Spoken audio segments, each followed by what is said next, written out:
Okay, what is the difference between Sunnis and Sufis? Sunnis are Sufis and Sufis are Sunnis. No Sunni cannot be Sufis, and if a Sunni says I'm not a Sufi, then he is a Wahhabi.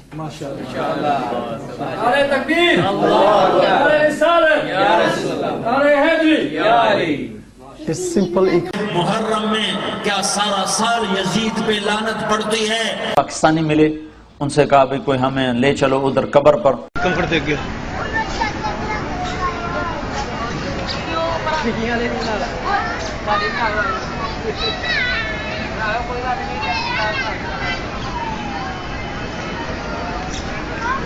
Zoom چ جا ہاں امب جاواں zoom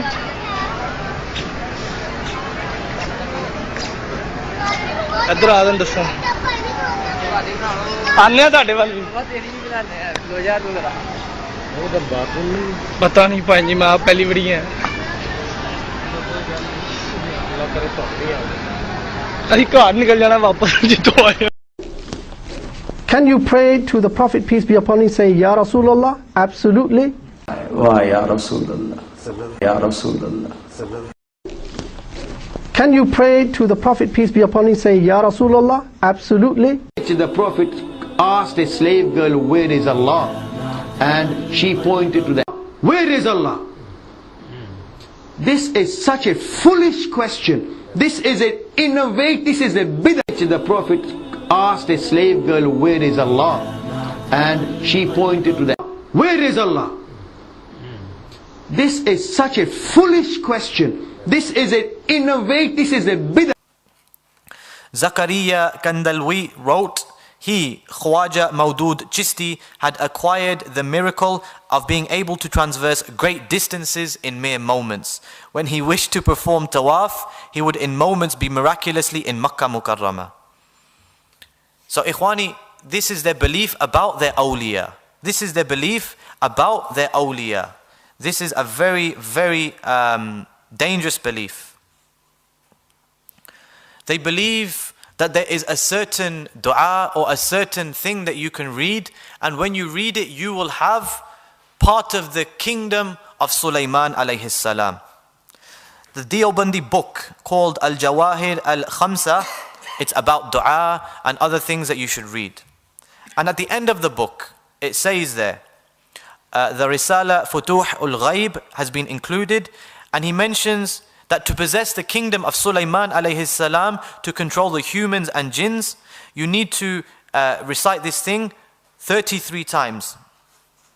And he says, the dua in English, O Quddus, pure from all evils, none can be protected in his whole creation.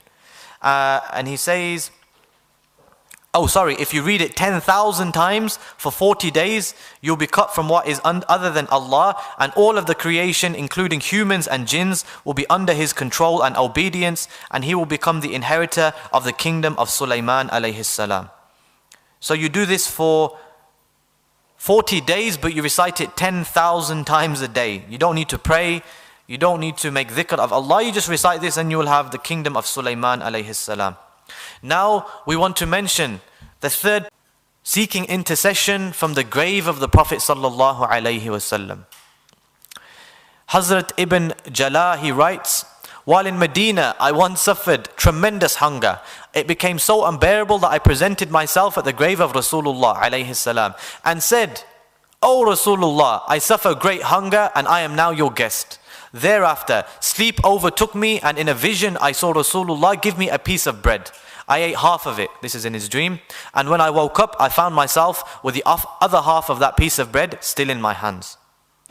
And this is in Faza'il A'mal, and it's in the Virtues of Hajj, chapter 9, story number 23, page 178. Ikhwani, there, but within our communities, there's this group, the Deobandis, and from them sprouts the Tablighi Jamaat. And a lot of people think that they do a lot of good. A lot of people mention their da'wah efforts, and they go out on khuruj, and they go out and they go out for 40 days or 4 days, etc. Maybe some of us have actually been out with the Tablighi Jamaat. Unfortunately, with regards to this Jamaat and the Deobandis, the Aqidah which is hidden, and it's not necessarily well known to even those people who call themselves Deobandis, the Aqidah which is hidden, subhanallah, is very, very closely linked to the Barelwi Aqidah, is very, very much enshrined in Sufism and Gnosticism and this type of thing. And so what I'm going to do today, bi'idhnillahi ta'ala, give us a brief look at what the elders and what the founding fathers of this Deobandi school were upon. Because if you want to know something, look at its roots, look at its foundations. Look at what this thing grew up or came out from, and inshallah then you'll be able to really understand what this group is about. The first thing which I want to mention about this group is the Aqidah of them. Yeah? So, flipping the argument around, sometimes people tell you Allah is not on His throne. Even until now, Muslims, they'll be amongst us, and they pray with us. They say Allah is not on His throne. Now look how they make it sound respectful. If you say Allah is on His throne, you are physically limiting Allah. You see this word? It makes the Muslim guilty. You are physically limiting Allah if you say He's on His throne. Don't physically limit Allah. Where did you get this term from, physically limiting? But they just make you ashamed. Don't say Allah is on His throne. If you say that, you're physically limiting Him. But what's the flip side of that? The flip side is that He's physically everywhere. And these people, until now, they never answer the question, is He in the bathroom? They stay quiet. Is He in the church? They stay quiet. Is He in other places that you wouldn't be caught dead in these places? They're quiet. Is He in the bar? They're quiet. So, if you don't want to say He's on His throne, and by the way, Allah said He's on His throne 6 times in the Quran. He's on Ar-Rahman al-Arsh istawa. He's on His throne. So if He's not on His throne, then the flip side of your argument is worse. He's everywhere. And that's why many Muslims historically have gone astray concerning this issue. And even wrote poetry saying, وَمَا الْكَلْبُ وَالْخِنْزِيرُ إِلَّا إِلَهُنَا, and the dog and the pig is nothing but our God. How can a Muslim say that? Could you believe a Muslim would say, the dog and the pig is our God? You wouldn't believe that, right? But they did. Why? Because it started off with this concept. Initially trying to respect Allah, but the flip side of it was worse than what they were trying to avoid in the beginning. Because now, the pig takes up space, the dog takes up space, and if God is in everything, then He's inside. تَعَالَى اللَّهُ عَنْ ذَلِكَ عُلُوًّا كَبِيرًا. Allah is far removed from that. Then He's inside this space. And they said even the monk in the monastery is our God. One of them, instead of saying Subhanallah, said Subhani, Subhani. Yeah? Because I'm God, God's in me. That's why a lot of these deviant groups, they respect and they treat people very nicely. Why? Not because of akhlaq, because God is in them. They believe that. They believe Allah is in you, so if I hit you, I'm hitting Him. So I have to be nice to you. That's why they're nice to people. So, they got in more trouble by trying to avoid something simple. The flip side was worse here. یہ کہنا اللہ سب جگہ موجود ہے، یہ اسلام کی تعلیم میں نہیں ہے، یہ ہندو کی تعلیم میں ہے. میرا سوال ذاکر بھائی سے ہے کہ ہمارے یہاں اسلام کو ایک نیا شکل دیا گیا ہے، وہ تبلیغی جماعت کے نام سے مشہور ہے، جس میں مسلمان جو ہیں وہ 40 دن اپنے گھروں کو چھوڑ کر مسجدوں میں رہتے ہیں، اور پھر اس میں ایک ایسی کتاب پڑھی جاتی ہے جس کا قرآن و حدیث سے کوئی تعلق نہیں، جھوٹی حدیثیں اس میں بھری ہوتی ہیں، فضائل اعمال یا پھر تبلیغی نصاب کے نام سے وہ مشہور ہے. آپ اس کے بارے میں برائے مہربانی تھوڑا سا واضح کر دیں. دوسری بات یہ کہ فاتحہ جو لوگ کرتے ہیں اور اس کو یہ صحیح سمجھتے ہیں بالکل، اس کے بارے میں آپ کی کیا رائے؟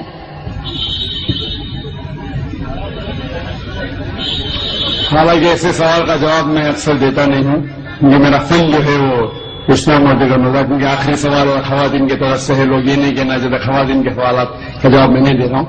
میں نے سوال پوچھا کہ تبلیغ جماعت جو ہے ایک جماعت ہے ہمارے مسلمانوں میں، ہندوستان میں خصوصاً، وہ تبلیغ نصاب پڑھتی ہے جس کے اندر حدیث مکسچر ہے. آپ بالکل صحیح فرماتے ہیں کہ تبلیغ نصاب یا فضائل اعمال جسے کہتے ہیں، اس کے اندر وہ کتاب ہے جو مولانا زکریا صاحب نے لکھی تھی، اس کے اندر مکسچر ہے، صحیح حدیث بھی ہے، ضعیف بھی ہے، موضوع بھی ہے، کہانی قصہ بھی ہے، تو اسے سارے حدیث کو ماننا اور سارے حدیث پہ عمل کرنا صحیح نہیں. ہمیں عمل کرنا چاہیے صحیح حدیث پہ. صحیح حدیث ہماری حجت ہے. ان کے لیے اگر آپ ضعیف حدیث جاننا چاہتے ہیں یا ضعیف حدیث دوسرے حدیثوں سے مل کے صحیح ہو جاتی ہے وہ ٹھیک ہے، لیکن باقی موضوع حدیث یا ضعیف حدیث کو حجت قائم کرنا یہ اسلام کے شریعت کے حساب سے صحیح نہیں. ہمیں عمل کرنا چاہیے قرآن اور صحیح حدیث پہ. ان کے لیے اگر آپ جاننا چاہتے ہیں تو الگ بات ہے. تو یہ اسی لیے یہ افسوس کی بات ہے کچھ مسلمان ایسی کتابیں جیسے تبلیغ نصاب ہو اس کو قرآن سے زیادہ اہمیت دیتے ہیں، جو غلط ہے. ہمیں قرآن پہ عمل کرنا چاہیے اور صحیح حدیث کی کتاب جیسے میں نے کہا صحیح بخاری ہے، صحیح مسلم ہے، ان کے سارے حدیث ماشاءاللہ آپ کو محدث ہونے کی ضرورت ہی نہیں، سارے حدیث صحیح ہے. پھر آپ جا سکتے ہیں سنن ابو داؤد، ترمذی، ابن ماجہ، سنن نسائی، ایسے کتابیں ہیں جن سے انشاءاللہ ان میں اکثریت حدیثیں صحیح ہے، سارے نہیں تو باقی کتابوں سے. تو ان کا مطالعہ کرے تو امید ہے کہ آپ کے علم میں اضافہ اور ہوگا. وہ جو لوگ کمپیریٹو ریلیجن کے ہیں اور تحقیق کرنے کی وجہ سے کوئی باقی کتاب پڑھنا چاہتے ہیں تو اس میں کوئی حرج نہیں ہے. اور جو سوال تھا کہ 40 دن ایسا کوئی میں قرآن مجید کی کوئی آیت نہیں جانتا ہوں جس میں لکھا ہوا ہے کہ 40 دن کے لیے آپ کدھر جاؤ، یا کوئی صحیح حدیث میں نہیں جانتا ہوں اس میں لکھا ہوا ہے کہ 40 دن کے لیے آپ کام چھوڑ کے کچھ جانا چاہیے، یا گشت ہوتا ہے ہفتے میں 1 بار، مہینے میں کم از کم 2 بار، سال میں کم از کم 3 دن، زندگی میں کم از کم سال میں 40 دن، مہینے میں 3 دن، زندگی میں کم از کم 1 بار 4 مہینے. یہ سب چیز کچھ قرآن سے حدیث سے ثابت نہیں، قرآن سے حدیث ثابت نہیں. لیکن ہمیں ہمارے مسلمان بھائیوں سے پریم سے پیش آنا چاہیے. افسوس کی بات ہے کہ ہمارے مسلمان بھائیوں میں اتحاد نہیں ہے.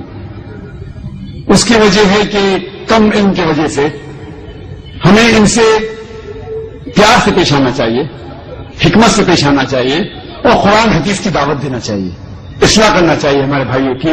یہ کہنا کہ آپ غلط ہے اور شدت کے ساتھ ان کی مخالفت نہیں کرنا چاہیے. پیار اور حکمت کے ساتھ جس طریقے سے میں کہتا ہوں سوائن بہنوں بہنوں کو مسلمان کے لیے بھی کام کر سکتے ہیں اور اس بات کی طرف جہاں پر ہمیں یکساں ہے، کیا یکساں ہے؟ قرآن ہے، صحیح حدیث ہے، یکساں ہے، اس کے اوپر عمل کرو. تو افسوس کی بات ہے کہ ہم حکمت کا استعمال نہیں کرتے، اسی لیے تفرق ہے. میں نے ایک تقریر دی تھی چنئی میں جنوری کے مہینے میں، یونٹی میں مسلم امہ، اسلام کی امت میں اتحاد. اور یہ تقریر انگریزی میں ہے جس میں نے فارمولہ دیا ہے کس طریقے سے قرآن اور صحیح حدیث کے اوپر عمل کریں گے تو انشاءاللہ سارے مسلمان اتحاد میں رہیں گے، ایک ہوں گے. جیسا اللہ تعالیٰ فرماتے ہیں سورہ عمران میں 3 آیت میں 103 میں واعتصموا بحبل اللہ جميعا ولا تفرقوا. آؤ ہم اللہ کی رسی کو مضبوطی سے پکڑے. اللہ کی رسی ہے قرآن اور صحیح حدیث. اس کو اگر ہم پڑھیں گے سمجھ کے، افسوس کی بات ہم قرآن سمجھ کے پڑھتے ہی نہیں. چند مسلمان قرآن کو سمجھتے ہیں، باقی لوگ تلاوت کرتے ہیں. رمضان میں 1 بار 2 بار 10 بار الحمدللہ تلاوت کیجئے، اچھی بات ہے، ثواب ملے گا. لیکن صرف تلاوت کرو اور اس کے اوپر عمل نہ کرو تو جنت میں جانے کی کوئی گارنٹی نہیں. تلاوت کرو، اگر آپ عربی نہیں جانتے تو اس کا ترجمہ پڑھو، اردو میں پڑھو، ہندی میں پڑھو، مراٹھی میں پڑھو، انگریزی میں پڑھو، جو زبان پہ آپ کو مہارت ہے اس زبان میں پڑھو. بخاری کا ترجمہ پڑھو، صحیح مسلم کا پڑھو اور عمل کرو. افسوس کی بات ہے کہ ہم قرآن مجید کو سمجھ کے نہیں پڑھتے، اسی لیے کوئی بھی آدمی اپنے آپ کو عالم بول کے آپ کو گھومنے لے جاتا ہے. کوئی بھی کچھ بھی کہ فتویٰ دے دیا مان لیے. دیکھو ذاکر نائک جو اسلام میں کہتے ہیں وہ 0 ہے، شونیہ 0. اسی لیے میں کہتا ہوں اللہ کہتے ہیں قرآن میں سورہ عمران سورہ نمبر 3 آیت نمبر 64 میں تعالیٰ کم تم سوائن بہن. میں اگر کہوں گا تو اس کی اہمیت ہی کچھ نہیں. تو میں جو کہتا ہوں اسلام میں 0 ہے. میں ہمیشہ قرآن حدیث، قرآن صحیح حدیث. تو جو بھی عالم کچھ بھی آپ سے کہتا ہے اس سے پوچھئے کوئی ہاتھ بڑھانا کن، آپ اپنا ثبوت پیش کرو. ان کو صادقین اگر آپ سچے ہیں کہ قرآن مجید کی آیت سورہ بقرہ کی سورہ نمبر 2 آیت نمبر 111 میں قل ہاتوا برہانکم ان کنتم صادقین. آپ اپنا ثبوت پیش کریں اگر آپ سچے ہیں. اگر آپ کے ثبوت پیش کریں گے کہ اسلام میں ہر مسلمان کو 40 دن رہنے کا تو میں جاؤں گا بے شک.